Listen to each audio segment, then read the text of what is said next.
Hello friends, this is your banker buddy. तो last class में हम लोगों ने अगस्त के फाइनेंस करंट अफेयर्स में कुछ करंट अफेयर्स करे थे और कुछ न्यूज़ रह रहे थे, तो आज हम उसी को कंटिन्यू करेंगे। सो आरबीआई ने अभी recently Paytm payment service limited को ऑथराइज़ किया है कि वो ऑनलाइन पेमेंट एग्रीगेटर की तरह वर्क कर सकते हैं। ये ऑनलाइन पेमेंट एग्रीगेटर का licence payment and settlement system act 2007 के अंडर दिया जाता है। ये पेटीएम पेमेंट सर्विस लिमिटेड जो है ये सब्सिडियरी है 197 कम्युनिकेशन का। द नेक्स्ट न्यूज़ है हमारा, अभी unique identification authority of India ने लॉन्च किया है नया Aadhaar based authentication framework cooperative bank के लिए, ताकि कोऑपरेटिव बैंक में डिजिटल बैंकिंग और फाइनेंशियल इंक्लूजन को बढ़ावा दे सके। और ये स्टेप लिया गया है क्योंकि 2025 को इंटरनेशनल ईयर ऑफ कोऑपरेटिव घोषित किया गया था। So this is important. Department of post ने डेवलप किया एक पोस्टल और logistic solution advance postal technology APT. इसको डेवलप किया गया है इंफॉर्मेशन टेक्नोलॉजी मॉडर्नाइजेशन प्रोजेक्ट 2.0 के अंतर्गत। ये एपीटी जो है एडवांस पोस्टल टेक्नोलॉजी, इसको डिज़ाइन किया गया है centre for excellence in postal technology के द्वारा, सीईपीटी। अभी recently Knight Frank India study के अकॉर्डिंग इंडिया का जो इनविट मार्केट है उसका वो प्रोजेक्ट किया गया है कि वो 3.5 टाइम से ग्रो करेगा और 2030 तक ये $258 बिलियन तक पहुंच जाएगा।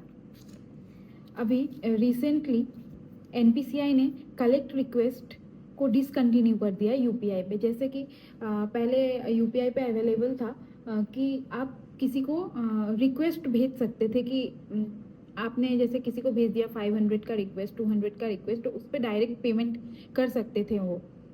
बट अभी वो कलेक्ट रिक्वेस्ट को बंद कर दिया गया है क्योंकि उसकी हेल्प लेके बहुत सारे फ्रॉडस्टर फ्रॉड कर रहे हैं।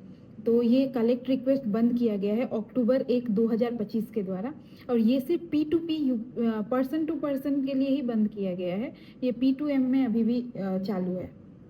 अभी अगला है इरडाई ने डायरेक्ट किया है इंश्योरर्स को कि वो सेकेंड क्वांटिटेटिव इम्पैक्ट स्टडी जो है रिस्क बेस्ड कैपिटल फ्रेमवर्क का वो 15 अक्टूबर 2025 के अंदर ये कंप्लीट करे। अभी रिसेंटली एक एमवीएफसी है जिनका टर्नओवर 1 लाख करोड़ रुपये का हो गया है, तो वो है केएसएफई। अभी जुलाई का सीपीआई इन्फ्लेशन का फिगर आया था कि वो लास्ट फाइनेंशियल ईयर के मुकाबले कितना ईयर ऑन ईयर ग्रोथ हुआ है, तो वो है 1.55%। और इंडस्ट्रियल ग्रोथ आईआईपी जो है उसका फिगर आया है, तो इंडस्ट्रियल ग्रोथ जुलाई में आपका 3.5% से हुआ है। इसके अलावा रिसेंटली अभी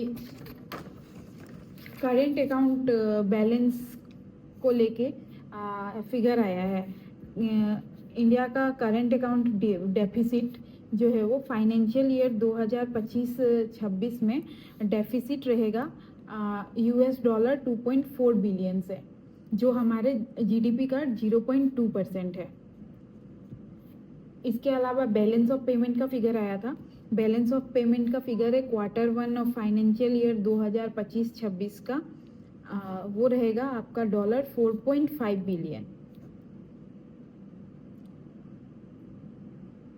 इसके अलावा करंट अकाउंट डेफिसिट का और एक फिगर आया था, ये आया था आपके अगस्त में। ये है आपका सितंबर का फिगर, 2.4 बिलियन रहेगा, जो 0.2% ऑफ जीडीपी है।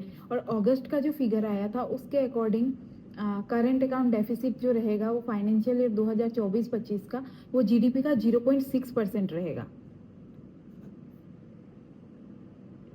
इसके अलावा आरबीआई ने अभी गोल्ड रिजर्व को लेके डेटा इशू किया था, तो आरबीआई का गोल्ड रिजर्व जो है वो कितना है, वो 2 हिस्सों में बटा हुआ है। आरबीआई का टोटल गोल्ड रिजर्व है आपका फाइनेंशियल ईयर 2025 में 57.5 टन।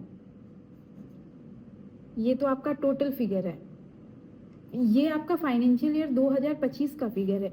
और अभी तक का टोटल जो हमारे आरबीआई के पास स्टोर में है वो है 879.58 टन। ये 879.58 टन जो है ये 2 भागों में बटा हुआ है। एक पार्ट तो हमारा इशू डिपार्टमेंट के पास है और एक हमारे बैंकिंग डिपार्टमेंट में है, जो सर्कुलेशन जो हमारे बैंकों के पास, और ये इशू डिपार्टमेंट जो आरबीआई ने अपने पास स्टोर कर रखा है। इशू डिपार्टमेंट के पास है आपका 311.38 टन और हमारे बैंकिंग डिपार्टमेंट के पास है 568.20 टन। इसके अलावा ग्लोबल रिजर्व कॉम्पोजिशन का फिगर आया था अभी रिसेंटली कि वर्ल्ड में ग्लोबल रिजर्व जो है वो कौन सा कितना परसेंट, तो हाईएस्ट ग्लोबल रिजर्व जो है वो हमारा यूएस डॉलर है। ग्लोबल रिजर्व एस्टिमेट आया था तो यूएस डॉलर जो है वो हमारा 46% ऑफ टोटल रिजर्व है। सेकेंड पोजीशन पे आता है हमारा गोल्ड है हमारा 20% इन ओवरऑल, और थर्ड पोजीशन पे आता है यूरो जो है हमारा 16%। इसके अलावा और एक इम्पॉर्टेंट न्यूज़ था, इंडिया का डिफेंस एक्सपोर्ट को लेके एक फिगर आया था। इंडिया का डिफेंस एक्सपोर्ट जो है वो हमारा फाइनेंशियल ईयर 2024-25 में 2.76 बिलियन डॉलर रहा है, जो कि हमारा इंडियन रुपीस में देखा जाए तो 23622 करोड़ है। और हमारा टारगेट है 2029 तक इंडिया का डिफेंस एक्सपोर्ट को बढ़ाकर 50,000 करोड़ किया जाए। आज का वीडियो हम यहीं ख़त्म करेंगे। नेक्स्ट वीडियो में मैं आप लोगों के लिए सितंबर महीने के कुछ फाइनेंस और आरबीआई सर्कुलर रिलेटेड क्वेश्चंस लेके आऊँगी।